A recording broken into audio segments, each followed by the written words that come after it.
Well, it's a cliche, but this looks like champagne sailing conditions as the Volvo Ocean 65 fleet charges their way northwards up through the Coral Sea. Average wind speed over the last 24 hours, just 15 knots, so it's a gentle cruise out there, but they are taking it seriously as they are fighting for every single inch as they go heading up towards the Solomon Islands. There's been a bit of a question about what exactly the route is. That's right, the Solomon Islands is basically the first waypoint on the route to Hong Kong. Basically, sail from Melbourne to Hong Kong, leave the Solomon Islands and the Philippines on your left, and then, well, choose whatever route you want aside from that. Busy day today. We have got a call with Turn the Tide on Plastic. Dica Ferry is looking pretty chuffed with their position and the way that they're sailing the boat. Then later, we'll be talking with Dongfeng. We're talking both with the boat navigator Frank Camas and also team manager Bruno Dubois. But first, let's have a look at the virtual.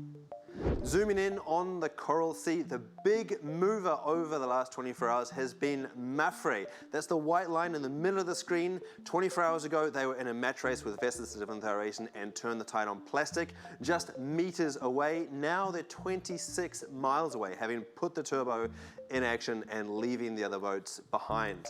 Sohunkai Scallywag is still trailing overnight, even though they are the local favorites, but Dongfeng Race Team and Team AkzoNobel are still secure in the lead, going jibe for jibe. Having a look at the weather now, you can see that there's a big high pressure zone extending all the way up to the Solomon Islands, the first turning mark in this course. That means that there's a little bit of a gradient separation, and that is going to help Mapfre again. If we turn on the router now and look at with the forward predictions, you can see that the west and east options are going to come together, and those boats are going to be right on top of each other again. Lots of action out on the water, but also here in Race HQ in Alicante. Don't forget to send in your comments and questions, most notably for Rick Tomlinson, the photo legend that works here in the office with us.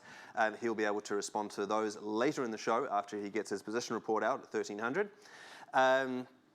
Otherwise, just a few moments ago, I spoke with Dica Ferry and got her take on what it's like to sail through those beautiful, beautiful conditions. It's glamour. We're champagne sailing in the Coral Sea, flat water, more breeze than we thought we were going to get, and we're hanging on in there with the big boys. Yeah, I wanted to have a chat with you about that because last night I saw a video of the two of you match racing with Mapfre. Well, it's been a kind of mixed blessing. It's been really good, but it's been frustrating as well. So we were a sandwich between Vestas and Mapfre for a while, and we stayed there for a long time. And then today, Mapfre just went fast forward on us and 2 knots faster and disappeared over the horizon, which was a little bit depressing. But we stayed with Vestas for a while, and then the gauge just increased. But position report, we're all kind of in the same space. They just kind of went lower than us, but we were staying the same speed. So that was a bit more reassuring than Mapfre disappearing. The nice thing was Mapfre disappeared on Vestas as well. So the two of us were left to kind of draw down, how did they do that? So we need to pin them down when we get to Hong Kong and try and find out how and why. Melbourne was a short leg. Are you still carrying sort of the fatigue and the bumps and bruises from the Southern Ocean leg? I think it really showed actually when we set off. It was quite full on for the first 48 hours, and a lot of jibes, and the conditions are pretty heavy going, a lot of water, and you know, people were more tired than they thought. You think you've recovered, but you're actually more tired than you thought. Now, from this morning onwards, it's been dry on deck. Makes it a lot easier to manage things and do things, and everyone's having some good rest. Now we're straight line sailing a bit more, and I think people are coming out the other side now. Can you give us a little bit of an intro to the new crew you have on board and how that's changing the way that you're sailing the boat, if at all? Well, there's scheduled crew rotations that we made in Melbourne, and we are resting Lucas and Bianca. And in their place on board, we've got Annalise back and Bernardo back. And having had a break, those guys were really ready to get back on. And they're our new blood full of energy. And that's really helping everybody else as they're trying to shake off the fatigue from leg 3. And that's been really nice. And I think having the crew changes, as we saw so many teams had crew changes, whether forced or not. And I think everyone's going to benefit from the fresh blood and, you know, the guys jumping on board, ready to go full tilt on this leg. What is it like now that you've sort of got rid of your Hong Kong Australian team, Sohunkai Scallywag, and you've got new playmates. Is that refreshing, or what is it like to ditch David Witt? Oh, it's so nice. Not literally not to have our old playmates, but to have the new playmates is really nice. And I think it's a sign that we're no longer the rookie team. We're knowing how to sail our boat, making less mistakes. And it's the fine tuning now. We were with the big boys for a long time before Mapfre disappeared on us. And it's the small changes that are going to make a difference. And that's where we're at. And that's really reassuring.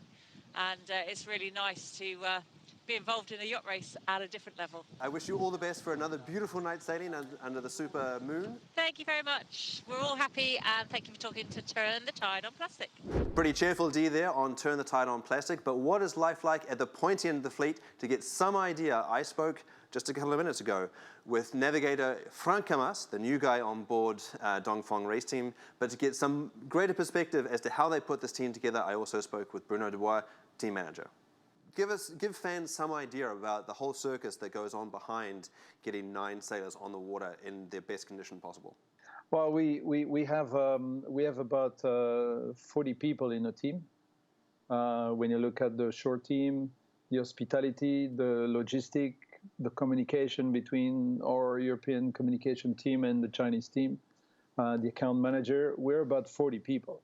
So it means you need accountant, you need people in charge of the operation. And what I'm trying to do is make sure everything works well in each department. That's my job.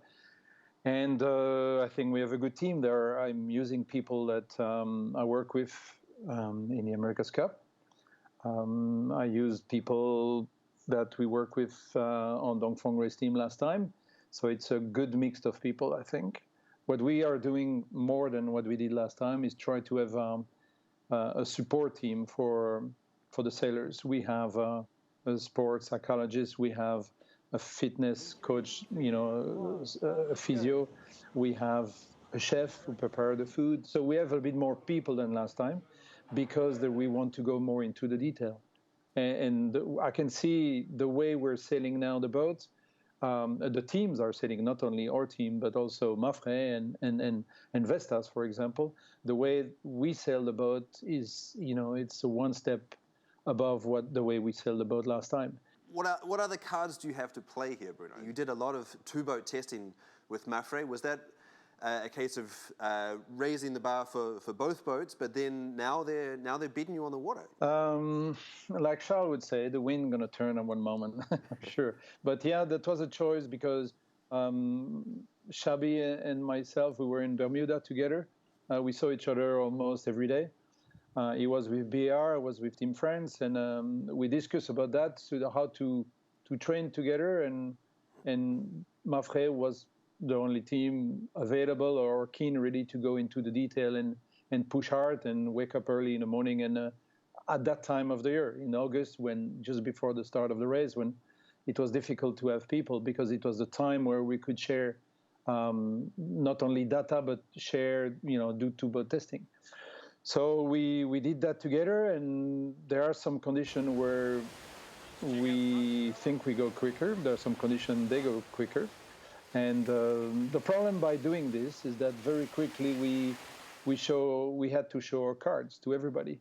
We had some mode of sailing that in the second leg, not the first leg, but the second leg, everybody found out the way we were sailing, the way we were pushing the boat, and the way we could go quicker. Like in the third leg, at one moment we were a rocket ship, and people try to find out how we do it. And now everything is open, everything is transparent in the race, so it's easier to find out what the people are doing. But at least we've done it, and even if people are catching up with our speed, I think we've done it, and we're going to continue to progress.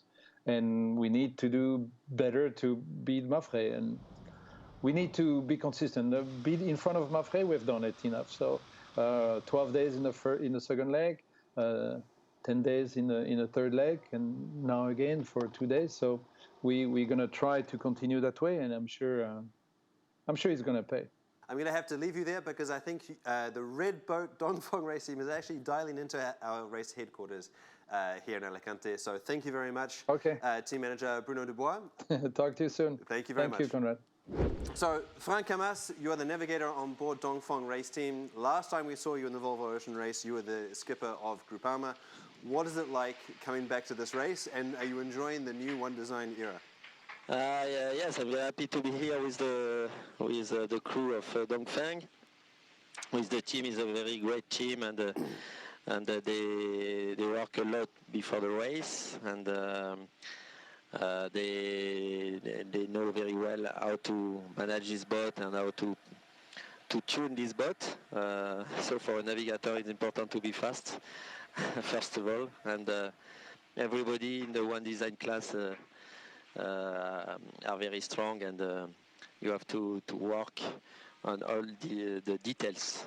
Frank, you've got a great relationship with skipper Charles Cordelier. Most notably, you sailed together when you won a Volvo Ocean race in the Volvo 70s. Who's really the boss on board Dongfeng race team right now? It's Charles for sure. It's the rule is like that anyway.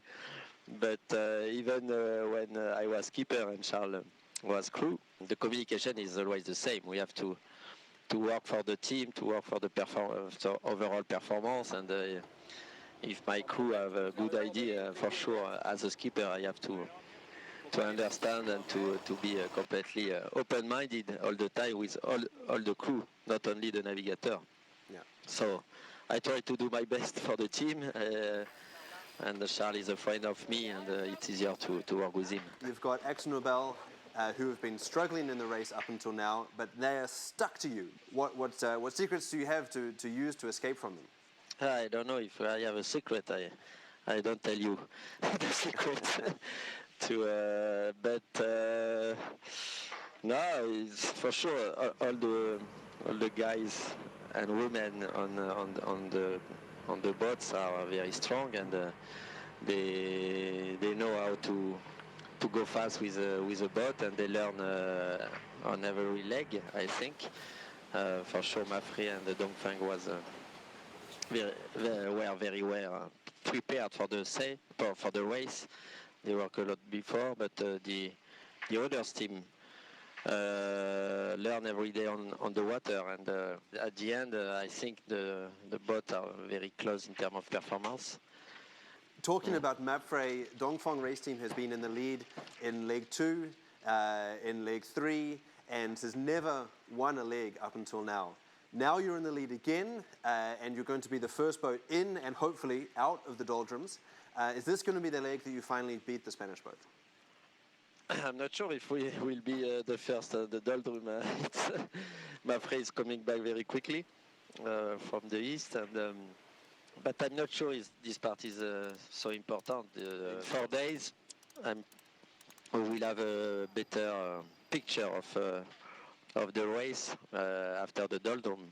But for now, maybe it's better to arrive in the doldrum all together than arrive alone in front. In my life, when I was alone in front in the doldrums, it was not always the good position to go outside first. So all the best and more chance for the rest of the leg. Merci. Bye. Ciao. Salut.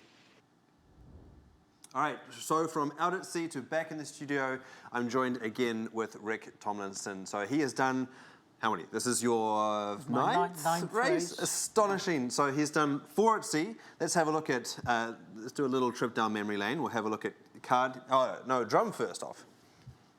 Can you tell us a little bit about these images? Yeah, this is drum. This is actually an advertising shoot we did with Simon Le Bon, and now we've moved on to the card in the 89-90 race. The card was quite well known for originally a ketch, but became a sloop when we lost our mizzen mast. And now on to Interim Justitia, which was probably the most enjoyable whitbread I did with Laurie Smith and Paul Stambridge and a few of the other heroes of the race. Right, so just to recap, he's done the race 4 times as a sailor, 2 times as the official photographer, and then also 2 times working with the team. Now, we've got a couple of, what have we got here? We've got a couple of questions for you coming up, but first off, you first started sailing in 1985 with the card. I was 2 years old. During the course of this time, what's the biggest change in photography offshore that you've seen? Certainly, it's changed fundamentally, but the main thing this race is the drones. That's really opened things up. Okay, so we'll have a little bit of a video about that. But you know, you're most noted for when you were the official photographer coming in and getting these kinds of aerial images, but you had to use a helicopter. Now the OBRs at sea can take the images themselves, and frankly, they're amazing, aren't they? Absolutely incredible, and the skill level to fly a drone in these conditions is just phenomenal. Yep, I myself, as a sailor, I took one of these drones with me during the Vendée Globe.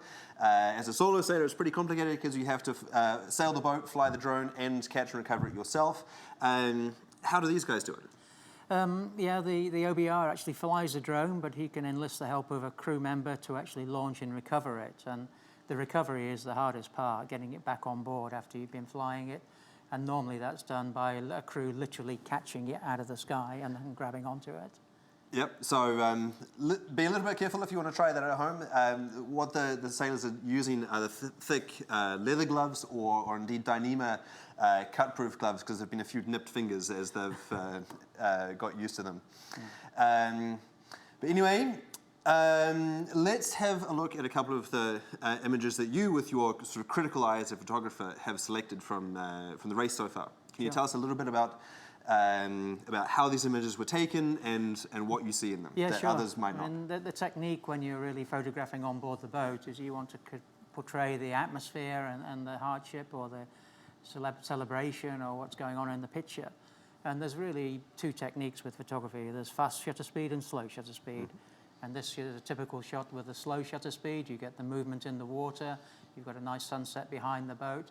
And really you're trying to portray the atmosphere and the speed that the boat is going at. So clearly a tough one to find that balance in the shutter speed between having the foreground crisp and then the background blurred to portray that action, right? Yeah, so you get the movement in the water. Now, for the photo experts out there, with a boat that's doing 20 knots like that, do you have a ballpark figure of a shutter speed that somebody can try and use if they want to do that themselves? About a 30th of a second, probably. Normally you shoot it at an ISO of 400 and an aperture f8. Yeah. And around about a 30th of a second will blur out the water. All right, there we go. Let's have a look at the next one.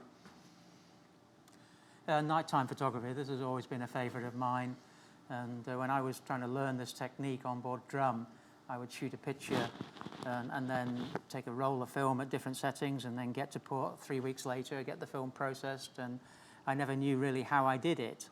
But with digital, it's much easier to learn that technique much quicker. You can just keep dialing down the shutter speed lower and lower and lower until you get an image. You need to keep the camera still, obviously. And there's two techniques, really. You either use high ISO to keep shutter speed up a little bit, or you use low ISO, which gives you less noise, but a longer shutter exposure. And sometimes that can be up to 30 seconds. And for those that are not quite as up to speed on cameras, ISO or ISO is a measure of the sensitivity of the sensor, right? Yes, it used to be it's the equivalent of film. Right? Yeah. We used to shoot with 100 ISO film and 400 ISO film. But now with modern cameras, you can just push the ISO so much higher. And in that particular shot there, I think they're probably 32,000 ISO, which is something unheard of. And even just in the last edition of the race, the cameras have become so much more sensitive that you can get these shots where you've got the stars in the background and the action in the foreground. And the dynamic range of the camera is absolutely phenomenal to get the darks and the deep shadows and not burn out the bright whites. So it's really phenomenal what they can do. Cool. What's the next one you've got for us?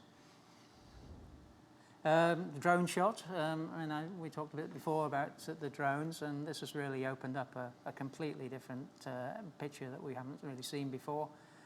When I was trying to do it, I actually experimented with a kite on board the card and flew a camera. In 1989, right? 1989, yes.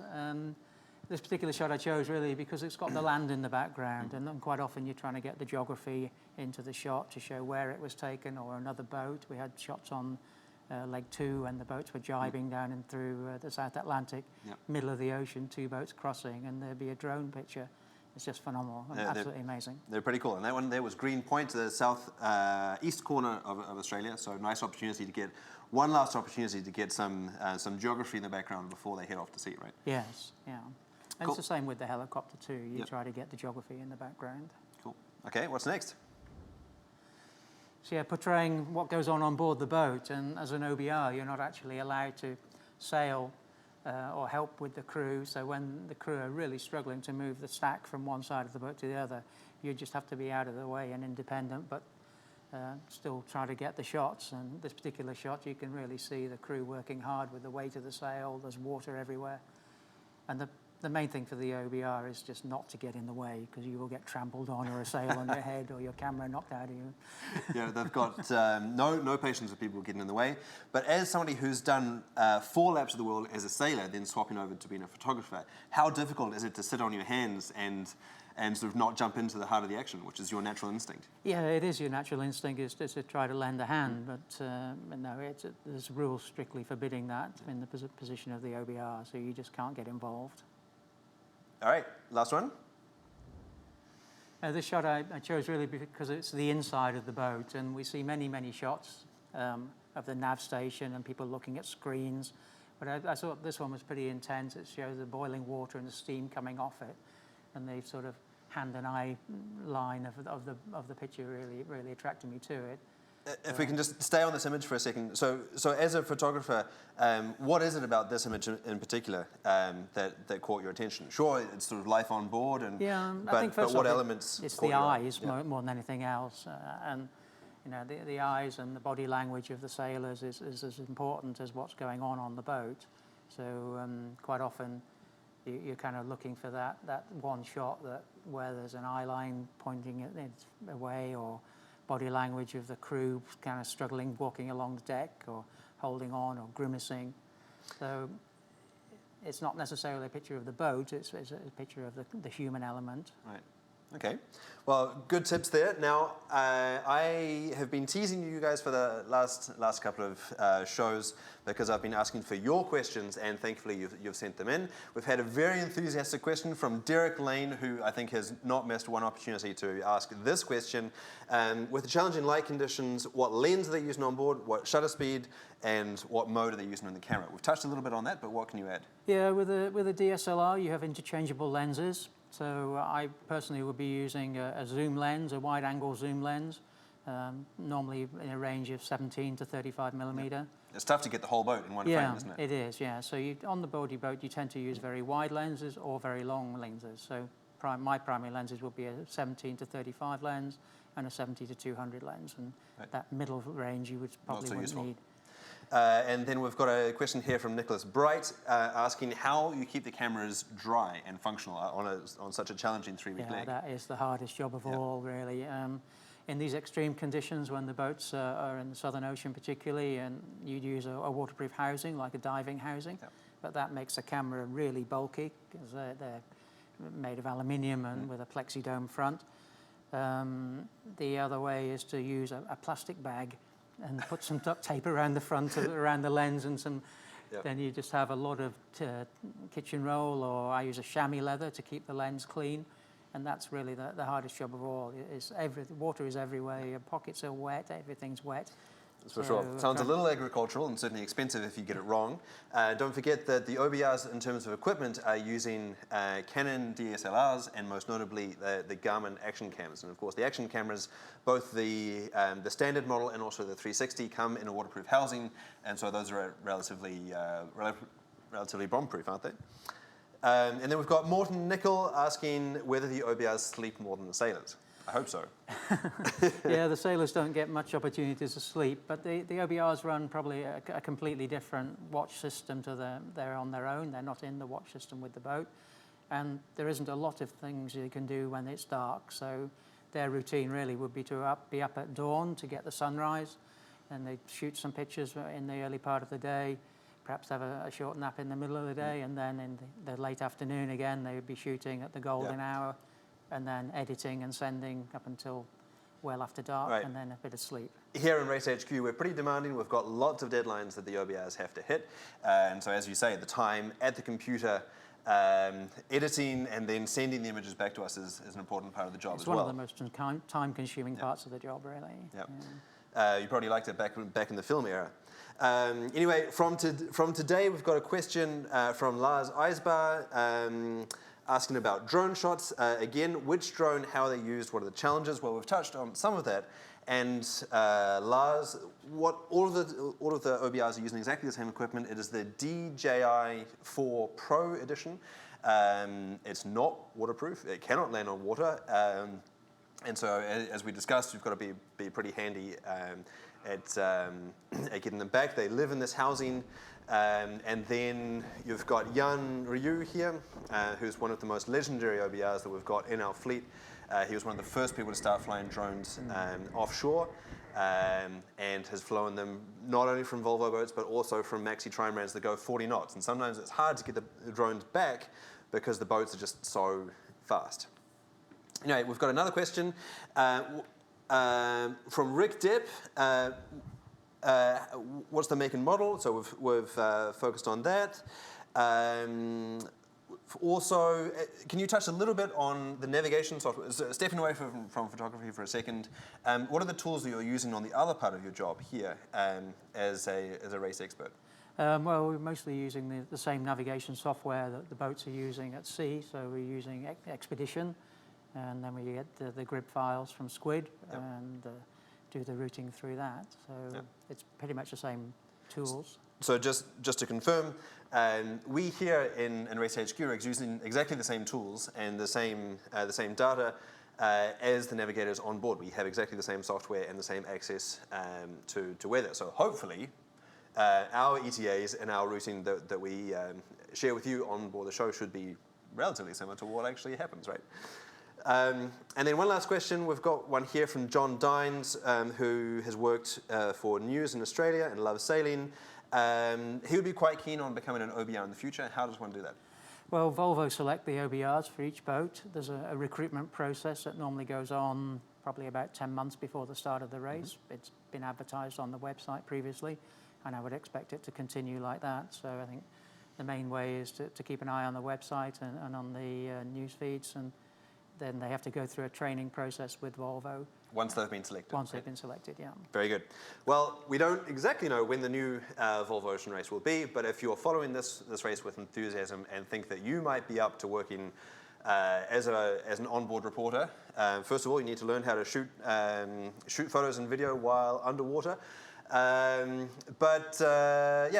the intervening time between now and the next edition to work on your role, and then we will obviously set out a new selection process when the time comes. Anyway, that's all from us today. We'll be back again tomorrow at 1300. No quick fix because we're in weekend mode.